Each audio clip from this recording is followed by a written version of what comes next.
வீட்லேயே ரொம்ப சுலபமாக நமக்கு தேவையான காய்கறிகள் சேர்த்து ஒரு ஹெல்த்தியான முறையில் நாம் இதை செய்யலாம்.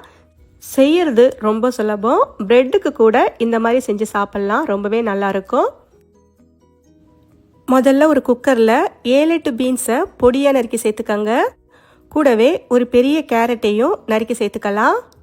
ஒரு 3/4 கப் அளவுக்கு காலிஃப்ளவர் சேர்த்துக்கங்க. 2 பெரிய உருளைக்கிழங்க தோலை சீவிட்டு கொஞ்சம் சின்ன பீசஸாக நறுக்கி சேர்த்துக்கங்க. ஒரு 1/4 கப் அளவுக்கு காஞ்ச பச்சை பட்டாணியை தண்ணியில் ஊற வச்சு அதுக்கப்புறமா சேர்த்துருக்கேன். உங்ககிட்ட ஃப்ரெஷ்ஷான பச்சை பட்டாணி இருந்தாலும் நீங்கள் சேர்த்துக்கலாம். அடுத்து இதில் ஒரு 2 கப் அளவுக்கு தண்ணி சேர்த்துக்கங்க. கூடவே கொஞ்சமாக மஞ்சள் தூள், ஒரு 1/4 ஸ்பூன் அளவுக்கு தனி மிளகாய் தூள், ஒரு 1/4 ஸ்பூன் அளவுக்கு உப்பு சேர்த்துக்கங்க. கடைங்களில் பார்த்தீங்கன்னா கலருக்காக ஃபுட் கலர் சேர்ப்பாங்க. நாம் அதுக்கு பதிலாக ஒரு சின்ன துண்டு பீட்ரூட்டை தோலை சீவிட்டு சேர்த்துக்கங்க.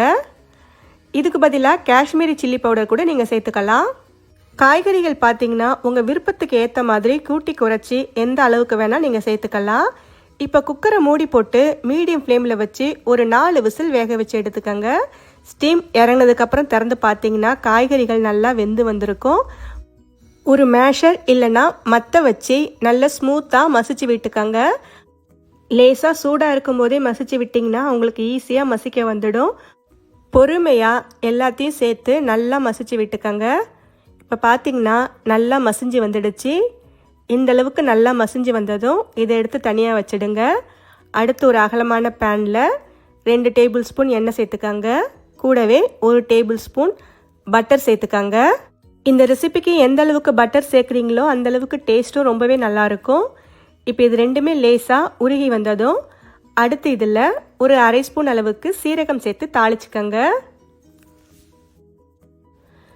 சீரகம் பொரிஞ்சு வந்ததும் 2 பெரிய வெங்காயத்தை எந்த அளவுக்கு பொடியாக நறுக்க முடியுமோ அந்த அளவுக்கு பொடியாக நறுக்கி சேர்த்துக்கங்க. இப்போ இந்த வெங்காயம் நல்லா வதங்கி செவந்து வரணும், லேசாக நிறம் மாறி வரணும். அது வரைக்கும் நாம் இதை வதக்கி விட்டுக்கலாம். வெங்காயம் வதங்கும் போதே ஒரு 3 பச்சை மிளகாயை நல்லா பொடியாக நறுக்கி சேர்த்துக்கங்க. இந்த வெங்காயம் பார்த்தீங்கன்னா நல்லா பொன்னிறமாக வதங்கி லேசாக நிறம் மாறி வரணும். அது வரைக்கும் நாம் இதை வதக்கி விட்டுக்கலாம். கொஞ்ச நேரத்துலேயே பார்த்தீங்கன்னா வெங்காயம் நல்லா வதங்கி வந்துடுச்சு. இந்த அளவுக்கு வதங்கி வந்ததும் 1 டேபிள் ஸ்பூன் அளவுக்கு இஞ்சி பூண்டு விழுது சேர்த்துக்கங்க. இஞ்சி பூண்டு விழுது சேர்த்து அதோட பச்சை வாசனை போகிற வரைக்கும் நல்லா வதக்கி விட்டுக்கங்க.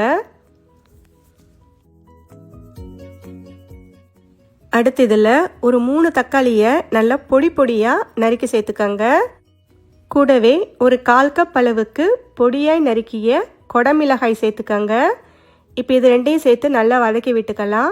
தக்காளி நல்லா வதங்கி கரைஞ்சி வரணும், அது வரைக்கும் நாம் இதை வதக்கி விட்டுக்கலாம். தக்காளி பார்த்திங்கன்னா இந்த அளவுக்கு நல்லா வதங்கி வந்துடுச்சு. அடுத்து இதில் கொஞ்சமாக மஞ்சள் தூள் சேர்த்துக்கங்க. கூடவே 1 ஸ்பூன் அளவுக்கு தனி மிளகாய் தூள் சேர்த்துக்கங்க. அடுத்து 1 டேபிள் ஸ்பூன் அளவுக்கு பாவ் பாஜி மசாலா பொடி சேர்த்துக்கங்க. பாவ் பாஜி மசாலா பொடி பார்த்தீங்கன்னா சூப்பர் மார்க்கெட்டில் எல்லா கடைகள்லையுமே கிடைக்கும்.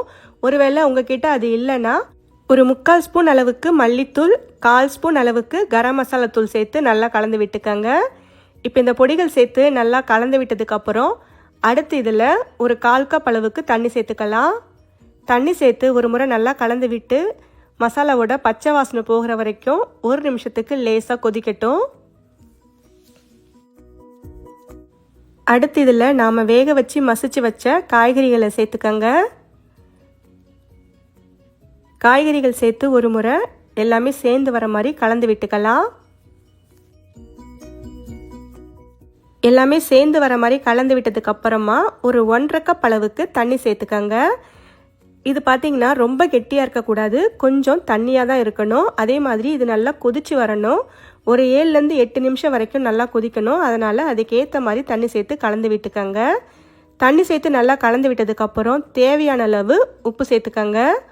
உப்பு சேர்த்து சரியாக இருக்கான்னு செக் பண்ணி பார்த்துக்கங்க. இந்த சமயத்தில் உப்பு சேர்த்து லேசாக கலந்து விட்டதுக்கப்புறம் கிரேவியை லேசாக கொதிக்க விடுங்க. கொதிக்க ஆரம்பித்ததுக்கப்புறமா ஒரு மூடி போட்டு மூடி வச்சிடுங்க. மீடியம் ஃப்ளேமில் ஒரு 7லேருந்து 8 நிமிஷத்துக்கு நல்லா கொதிக்கட்டும். இடையில திறந்து கலந்து விட்டுக்கங்க, அடி பிடிச்சிடாமல் இருக்கிறதுக்காக. ஒரு 7லேருந்து 8 நிமிஷம் மீடியம் ஃப்ளேமில் நல்லா கொதித்து வந்ததுக்கப்புறம் நாம் ஸ்டவ்வை ஆஃப் பண்ணிடலாம். கடைசியாக கை நிறைய பொடியாக நறுக்கிய கொத்தமல்லி இலை சேர்த்துக்கங்க. 1 டேபிள் ஸ்பூன் பட்டர் சேர்த்துக்கங்க. இது எல்லாத்தையும் சேர்த்து நல்லா ஒரு முறை கலந்து விட்டுக்கலாம். அவ்வளவுதான், நமக்கு சூப்பரான ரோட்டு கடையில் கிடைக்கிற மாதிரியான பாவ் பஜ்ஜி ரெடி ஆயிடுச்சு. இது பாவுக்கு மட்டும் இல்லை, நம்ம சாதாரணமாக டீ கடையில் கிடைக்கிற பன்னு பிரெட்டு கூட நீங்கள் சாப்பிட்லாம். சாப்பிடும்போது பொடியாய் நறுக்கிய வெங்காயம் மேலே தூவி தேவைப்பட்டால் கொஞ்சமாக லெமன் ஜூஸ் சேர்த்துக்கங்க. அவ்வளவுதான் ஃப்ரெண்ட்ஸ், ரோட்டோர கடை ஸ்டைலில் ரொம்ப சுலபமாக வீட்லேயே ஹெல்த்தியான முறையில் பாவ் பஜ்ஜி சூப்பராக ரெடி பண்ணிட்டோம். இதை உங்கள் வீட்டில் ஒரு